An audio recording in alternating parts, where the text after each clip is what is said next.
Let me tell you something, the biggest myth you can have is thinking that self-care doesn't belong to you just because you look a certain kind of way. Just because you're a certain weight, you think that self-care is not for you. Well, I don't even blame you, because everyone that they show, everyone who does videos within the self-care and wellness sort of community, they are all of a certain body size, they all have a certain house, certain money, and certain practices that are kind of like the same, in line with everybody else. Self-care has become a buzzword in the recent years, with everyone from wellness influencers to therapists promoting its importance. However, there are many misconceptions and myths surrounding self-care that can be harmful if taken to the extreme.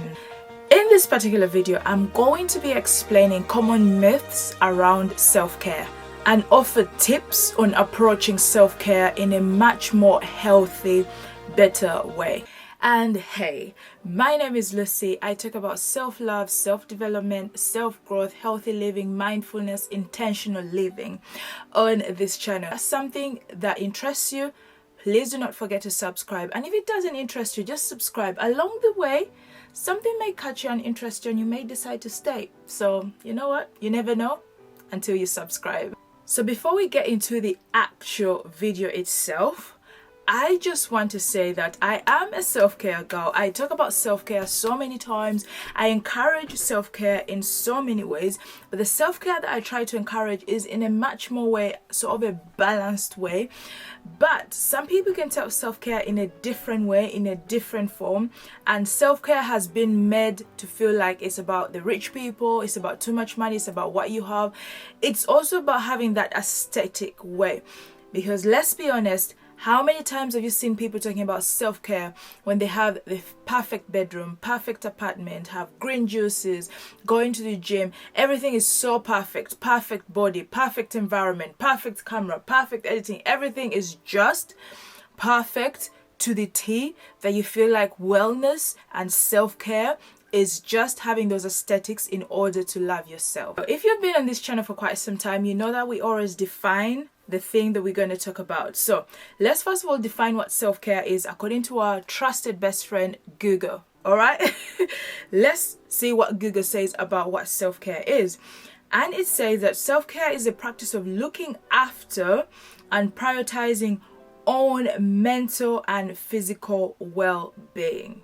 Okay, so it's all about prioritizing your mental health, prioritizing your physical health above anything else. We talk about the most common myths when it comes to self-care, because I say self-care is so important. When I was trying to read about bad things about self-care, I tried even to go on the AI app to say, tell me all the bad things about self-care, and the app refused to tell me anything. It said, we do not encourage people not to have self-care, we encourage people to have self-care, therefore we can't give you any further information. I was like, okay, hold on a minute, this is quite serious. But anyways, let's talk about myth number one. Self-care is selfish. One common myth about self-care is that it's really selfish. However, taking care of oneself is essential for maintaining good mental and physical health. By prioritizing self-care, we can actually become better equipped to care for others and show up as our best selves in all areas. Taking care of yourself, it may seem selfish, but when you take care of yourself, you're able to help other people. Think about that oxygen mask, the one thing that they always tell you when you get on a plane. In case of anything, put the oxygen mask first before you can help the person next to you, because you cannot help someone if you yourself, you're struggling. You can't breathe, but you're helping someone else to breathe. You lack, but you're helping someone else who lacks. It doesn't work like that. So self-care is not selfish at all. If that was a myth you had, rethink that again. Myth number two is that self-care is expensive. Now that goes back to the thing that I mentioned before that we're going to talk about again. We cannot deny that there are some self-care practices that are expensive, that may involve spending money or going somewhere in order for you to have that self-care practice that you want. However, there are a lot of low-cost self-care ways in which that you can practice self-care without splashing all the money, spending all that money on just trying to love yourself, if you think about it. Yeah. For example, things like taking a walk, exercising, going to a coffee shop, calling up a friend, having a warm shower, reading a book, having your favorite coffee, taking those moments within a day to watch something that you love. Those are forms of self-care that you kind of underestimate and take them to be like procrastinating or not being productive. Now, we've talked about myths about productivity. If you want to watch that video, I'll just put it over here. I don't know if here or here. Go and watch that video. It's really, really interesting about the myths about productivity. And I do mention something quite similar along those lines. Things like deep breathing, meditation, drinking water, feeding your body with something really good. Those are really good forms of self-care. So many times self-care is taken as this kind of thing like you have to go and book a spa, you have to go somewhere on a wellness trip, you have to do all those kind of like big, huge things in order for you to practice self-care, or you have to have that aesthetic place, aesthetic house, be a certain height, be a certain skin color, be a certain sort of way. Let me tell you something, the biggest myth you can have is thinking that self-care doesn't belong to you just because you look a certain kind of way, just because you're a certain weight, you think that self-care is not for you. Well, I don't even blame you, because everyone that they show, everyone who does videos within the self-care and wellness sort of community, they are all of a certain body size, they all have a certain house, certain money, and certain practices that are kind of like the same, in line with everybody else when it comes to self-care. So I don't blame you. Myth number 3 is self-care is for only those people that have got a lot of time. I have got this so many times. Well, this is one of the things that I get quite a lot. Some people even wonder whether I do have a job or I do anything, because all the time I'm sort of like talking about self-care and loving yourself and doing certain kind of things and stuff like that. But to be honest, I do have a full-time job. On top of me being a creator and creating this video, I do have a full-time job. In between that full-time job, I try to find time in which I can kind of like love myself and put those pockets of joy within myself. Talking about pockets of joy, I did a short video just right over here. You can see this video on YouTube Shorts that I talk about pockets of joy. With that said, it shows that self-care can be incorporated in all our busiest days and our busiest time or schedules. And remember what I said, self-care is not just about, getting in a bath or going for a walk or stretching. As we define what self-care is, it's about taking care of your mental and physical health. For example, if you're struggling with debt and you have a lot of debt, I'm telling you, sorting out that debt and paying attention to that debt is a form of self-care, because the end goal is going to make you feel peaceful, make you feel better and less stressed, anxious, and literally fighting to have peace. For example, like for me, my form of self-care is literally, have I exercised today? Have I had a little bit of vitamins? Have I drank water? Those are my forms of self-care. For example, this month I got sent these supplements that I'm buzzing about. Like literally, they are like my kind of self-care in one pocket. They are literally these vitamins, and they are the Ruci sort of vitamins.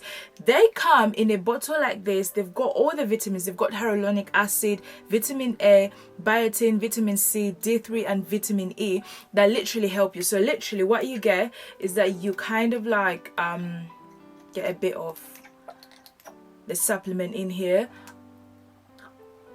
and put on your tongue, and it tastes so good. Honestly, this tastes absolutely good.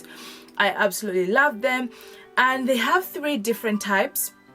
This one is for dull, dehydrated skin, and it says it's to hydrate, nourish, and glow your skin. They've got one that is for aging, and I think the other one is for dry skin. Not quite sure precisely, but I think it's around all those areas. Honestly speaking, supplements are like a form of self-care that literally once you buy once, it's going to last you the whole month. Like if you live in England especially, I'll stress If you live in England especially, I'll stretch the fact that the weather is not as good or as great. The food is not always the best because most of the food is sourced outside and what we buy. So over time, it loses its sort of nutrients in it. You know, the transportation, the production and all that makes it lose that kind of like, you know, essential stuff. This is not sponsored at all, like literally. It's not sponsored at all. I just love that because you may think that, let me just show you my other supplements. So I do have other supplements that come in this that I kind of like put in here and I take. So that's why I'm telling you that this is really good because you can take it anywhere. You can travel with it. You can go anywhere. I just love it. And it tastes really good, like orangey, and it's so beautiful and so sweet. Really good. I will literally link it down in the description box, and I've got a discount for you if you want. It is Lucy15. Use that discount if you want to get yourself those supplements. You can find them on Sephora. You can find them in your local sort of drugstore. I think in Superdrug here in England. Honestly speaking, you can get access to those supplements and they're really good. I then sponsored, they gave me a code that literally I can share with you, and I said, you know what, I'll share with you guys. If you're interested, you can go ahead and get yourself supplements, but it's a game changer, those supplements. I mean, literally looking at them here and I'm like, I just want to drink the whole bottle, but I can't do it that way. So myth number 4 is that self-care is always pleasant. Many people have this belief that self-care always involves activities that are very joyous, pleasant, happy sort of activities, like getting a massage or taking a bubble bath, which I'm guilty of. Self-care can also involve more difficult tasks, like going to therapy, setting boundaries. You all know how much I've talked about setting boundaries on this channel. I think it's something I always mention and I always talk about. Set boundaries with others. The key in all this self-care is to prioritize what is beneficial to oneself. Even if it may be uncomfortable at first, you have to go ahead and do it.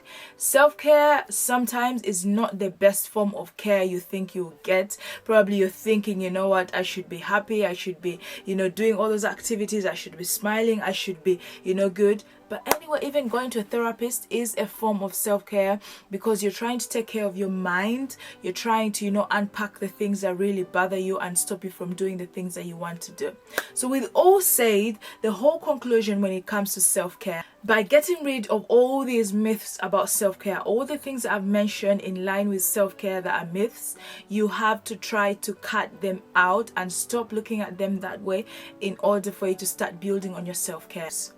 If you want me to share the things that I do as a form of self-care, I'm happy to share with you what I do. Definitely, I'm not all about the aesthetics. As you all know, I kind of do my videos in this tiny room of mine. Everything revolves around this room because I do live with my mom, I do live with my brothers, so there is as much as you can do when it comes to self-care and doing all those kind of things. But there are moments, pockets of joy that I find, like watching stuff, reading stuff, having a bath. I'm quite fortunate and lucky that we have a bath in our house, so I can take those baths and all those moments and stuff like that.